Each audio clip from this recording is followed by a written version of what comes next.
Every day, he follows what calls him. Every day, she dreams of a calling, a new life. Each goes about their tasks, lays down deeper roots, enters the axis of their mundi, and sinks deeper into their own hole. Directionless, but for the calling. The calling ever onwards to a new day, a new way forward towards their inexorable destiny. For the roots they have sown displease the gods, and they need a little shaking, that the fruits may go on to fall where it may, seeds scattered across the landscape that soon will shift.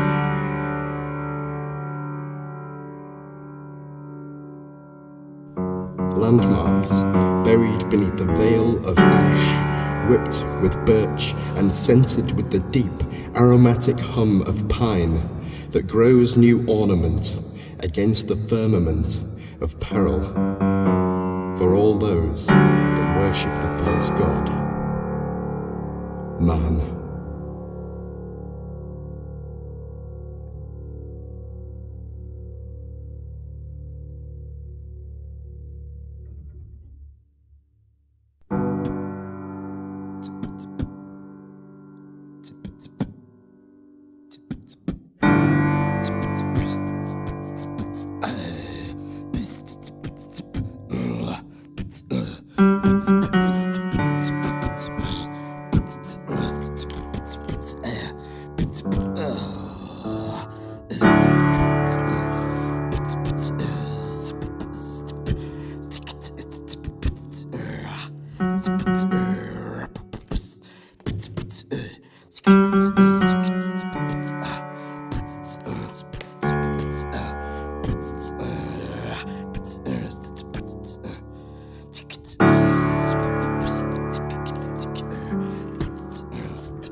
also really magical. I definitely knew way before, my cousin knew. So I have a cousin who's 2 weeks, a Monday older than me, and we're like very independent twins. But I always liked hanging out and listening to adults have conversations, and I started seeing things about letters from America, and the word America kind of came into my consciousness, and then I became convinced that it was understood. And I went and I told my cousin, and she didn't believe, and she went and right away she asked Grandma, and at that time we really couldn't talk about it. Like everybody waited till the last possible minute, and Grandma said, "We're not going to America, but we're going south." And so we just envisioned these like really warm, tropical, jungle book locations that we would have these prolonged conversations about. I'm going to have 2 pet lions and a cheetah and a parrot, and then she was saying, I'm going to have a herd of zebras, and we for some reason decided that it was Jungle Book, and we'd be able to talk to animals. And when we got to Vienna, I remember the feelings of like just herds of people. You were always with people, and it was hard. There were like some elderly people in wheelchairs, and people were moving around with suitcases and things, and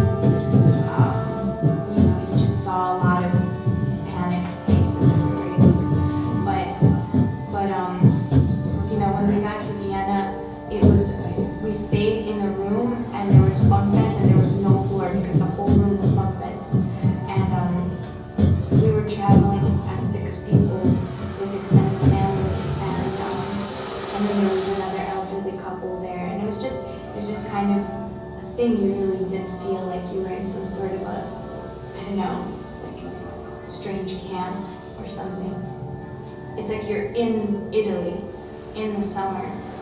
It's beautiful, but you can't have joy. You can't have this, you can't have that because you have no money. So it was just this interesting thing where like, our parents had to be really patient and just be like, no, I'm sorry, And another time, you'll come back to Italy later when you're grown up and you can have anything you want. New York is my home. Like when I start to see the green street signs, I'm just like, there's a part,